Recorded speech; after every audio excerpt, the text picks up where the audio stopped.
Hi, hello, my name is Max.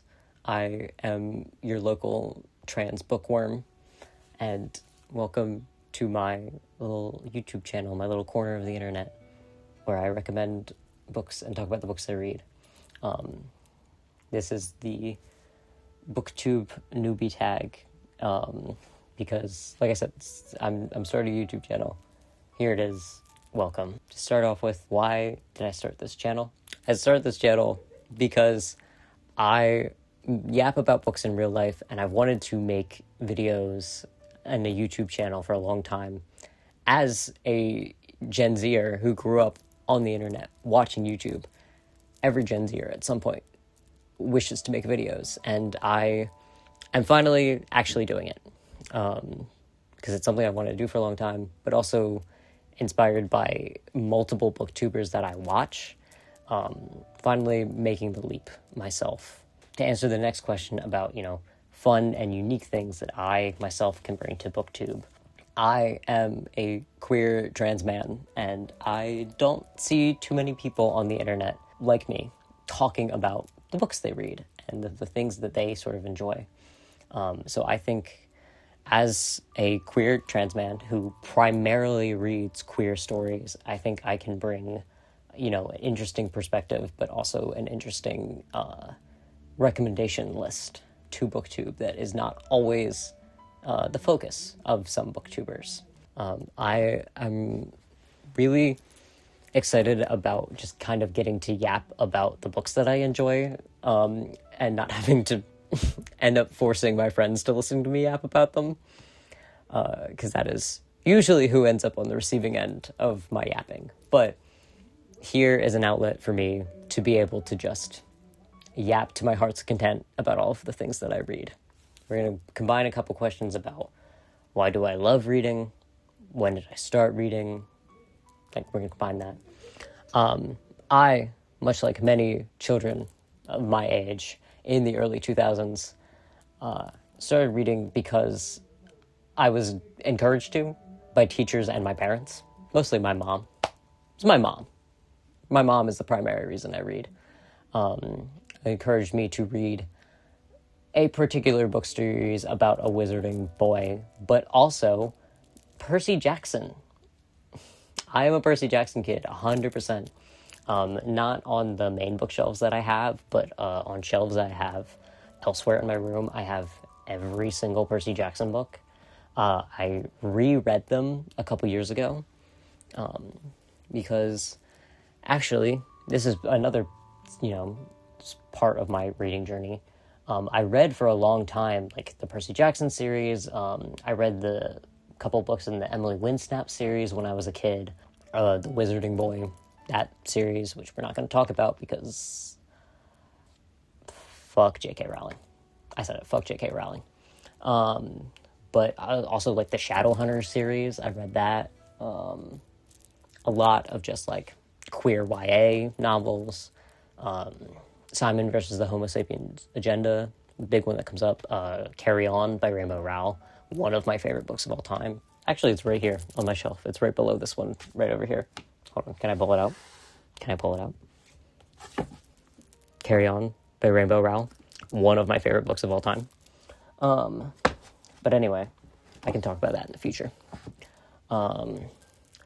Read a lot of those books, and then we got to high school, and I started having to read books that I really didn't enjoy reading. For a long time, I was very proud of the fact that I had never read a book that I didn't enjoy. And then we got to high school, and I really hated some of the books we had to read. Fuck Ernest Hemingway. Did not enjoy reading The Sun Also Rises. I hated that book. Also really did not enjoy reading The Awakening. Not a fan of that one either. But also in high school, I got to read some really, really good books. The Curious Incident of the Dog in the Nighttime was really good, and also A Handmaid's Tale, or The Handmaid's Tale. I can never remember if it's a or the. But anyway, because of ending up having to read books that I really didn't enjoy, combined with 2020 and going into quarantine where I ended up really depressed, I sort of fell out of my hobby of reading. until a couple years ago when I was slowly starting to get back into it while I was in college. And I, on a whim, decided to reread all of the Percy Jackson books. And thank God I did. I reread the Percy Jackson and the Olympian series, the Heroes of Olympus series, and the Trials of Apollo series, and The Sun and the Star, the Nico and Will book that came out. I've yet to read the next Nico and Will book that come out. We'll get there. And so I got back into reading because of that. I read, like, emphatically, I've obtained all of these books. You can't see the plethora of shelves, but you can see the bookshelves or you can see the stacks where my bookshelves have spilled over. I started reading again really enthusiastically. I had a really good time with it. I started watching booktubers to get more book recommendations, and to branch out. And it's become really... I've regained that love of reading through that, and reading books again that I do really love. I guess that also answers the question of, like, what book or series got me into reading. It was Percy Jackson. I think solidly, sure, Wizard Boy got me into some reading, but, like, Percy Jackson is the one that has stuck. Greek and Roman mythology. Eventually you will end up seeing influences in that in my reading habits, but, you know, really appreciative of my mom for convincing me to read those. She spent a while trying to convince me to read these, and I kind of refused until we watched the really bad movie with Logan Lerman. It's bad because it's a bad adaptation. It's not like a terrible movie. It's kind of just like a popcorn movie, but, like, it is a bad adaptation of the Percy Jackson books. And when I finally watched that, then I was like, hey, Mom, let me read that series that you've talked about to me. Next question being, like, what questions would I ask my favorite booktubers? It's typically, I think the question that I would ask is just, how do you read so much? I do technically know the answer. It's because that's their job. I work full-time at a retail job. I can only really read on, like, my breaks at work, and then when I get home, I'm not always in the mood to read because sometimes I'm doing stuff with friends. Frequently, at least once a week, I am sitting at a table for several hours playing D&D with my friends, like, that kind of thing. I just don't have as much time as they do. It's their job. That's why they're able to read so much. I'm answering my own question.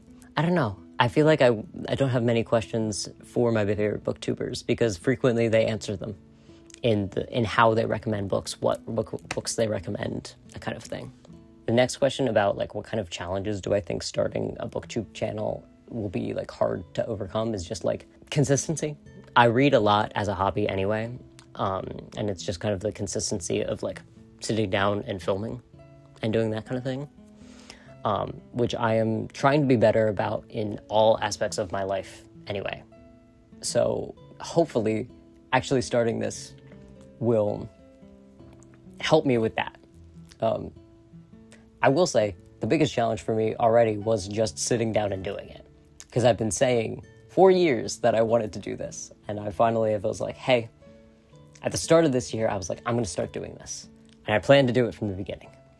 That did not come true until recently, but I was finally like, hey, I'm going to borrow your camera, and I'm going to sit down and actually do this thing. I'm actually going to film this stuff.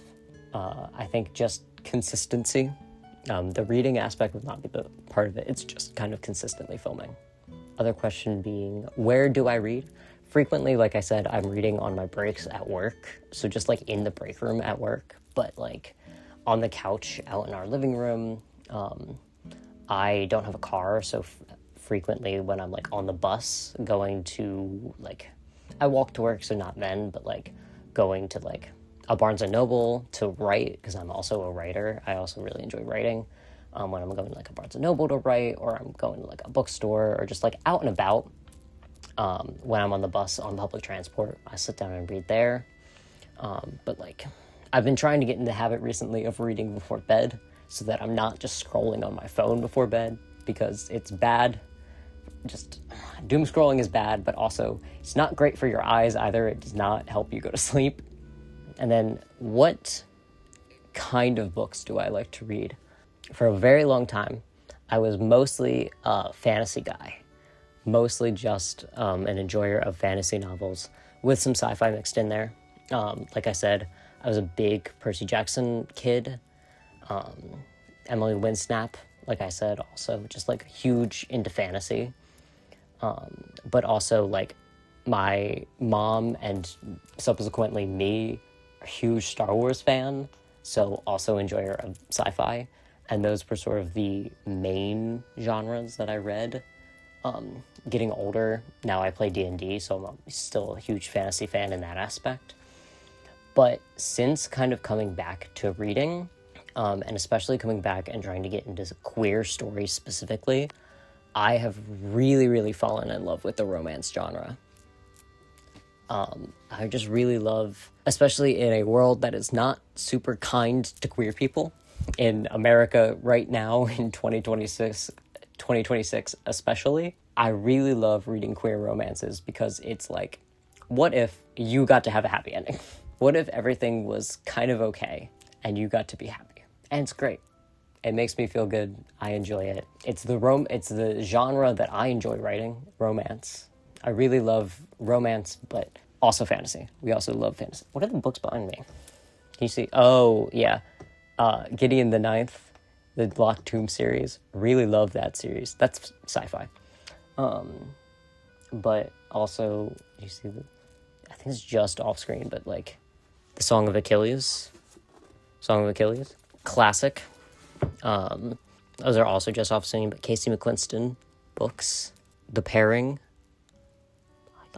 Oh my god, The Pairing. Casey McQuiston, also well known for writing Red, White, and Royal Blue. Also love that. Love that book. My goal is to kind of eventually make videos in between sort of the monthly wrap-ups or semi-monthly wrap-ups. Like I said, I work full-time, so I can't always read a bunch in a month. But my goal is to eventually sit down and recommend a bunch of books by favorite authors of mine in favorite genres, all that stuff. Talk about TBRs, all of that. Those are sort of the things that I also really like, would really like to do. I guess that also answers a question, but like a hard challenge to overcome. I'm kind of ambitious with this, but I've been really excited about it for a long time. And yeah, I'm just really excited to finally be doing this. I hope I stay consistent with it, but I hope this also, I can be the person that encourages you to pick up a queer story, whether that's a romance or sci-fi, fantasy, any of it. Just queer rep is really, really important, and it's why I primarily read queer stories, not only to see myself, but to see the people outside of, who are still my queer siblings, but somewhat outside of my own lived experience. And this isn't one of the questions, but I thought I would say it anyway. Right now, I'm technically currently reading 2 books. I'm in the middle of reading The Once and Future King by T.H. White. I'm about like 80% of the way through. I just really like Arthurian stories, so I'm reading that. I have thoughts on it. We'll get there eventually. I'm also taking a break from it currently because it's a really dense read, and I will be picking up Pole Position, which is I think it's F1, but maybe it's F4, but it's a racing, like a car racing queer romance. I'm excited. That was my little booktube newbie tag. I'm excited. I'm ready to go continue this booktube journey. That's all from me, Max, your local trans bookworm. Much love and happy reading to all of you. Bye.